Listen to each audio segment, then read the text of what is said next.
დღეს მე-12 კლასელების გამოსაშვები გამოცდები დაიწყო. დამამთავრებელი კლასის მოსწავლეებმა გამოცდა კომპიუტერული პროგრამით ქართულ ენასა და ლიტერატურაში ჩააბარეს. მათ კიდევ 3 გამოცდა ელოდებათ. იმისთვის, რომ აბიტურიენტები ერთიან ეროვნულ გამოცდებზე დაუშვან, საატესტატო გამოცდებში მინიმუმ 5,5 ქულა უნდა მიიღონ. Nachangaben der UN-Organisation.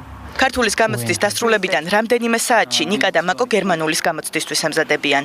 ქართულის შედეგებით კმაყოფილები არ არიან, თუმცა უცხო ენაში უმაღლეს შეფასებას ელოდებიან.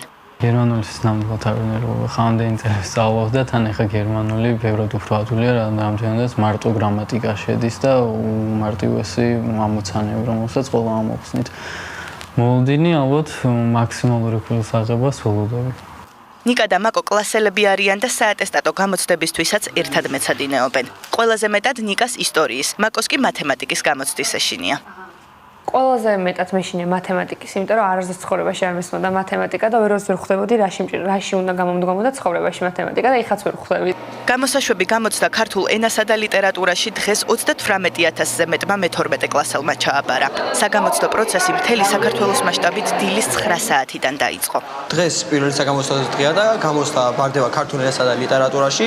მთელი წელი ვემზადებოდით ყველა და მე განსაკუთრებით ამ გამოცდისთვის და ვფიქრობ, რომ არ გამიჭირდება ბარიერის გადალახვა. ძალიან გამიჭირდა ამ გამოცდის კარგად ჩაბარება, მაგრამ რა ვიცი, არც უკმაყოფილო არ ვარ ნამდვილად. ძალიან რთული არ იყო, ნორმალური გამოცდა იყო.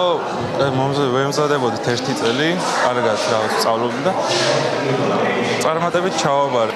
საგამოცდო პროცესს გამოცდების ეროვნული ცენტრის დირექტორი მაია მიმინოშვილი ესწრებოდა. მიმინოშვილის თქმით, ქართული ენისა და ლიტერატურის გამოცდის მიმდინარეობისას მნიშვნელოვანი დარღვევები არ დაფიქსირებულა. ყველაფერი ნორმალურად მიმდინარეობს, პრობლემას ვერ დავარქმევთ, რამდენიმე სკოლაში ელექტროენერგიის პრობლემა გამოიკვეთა, თუმცა უახლოეს პერიოდში აღდგება ელექტროენერგიის მიწოდება და ეს არანაირ შეფერხებას მოსწავლეებს არ შეუქმნის, უბრალოდ ოდნავ გვიან დაიწყება იქ გამოცდა, იმიტომ რომ საატესტატო გამოცდებს მე-12 კლასელები ქართულ ენასა და ლიტერატურაში, უცხო ენაში, მათემატიკასა და ისტორიაში ჩააბარებენ.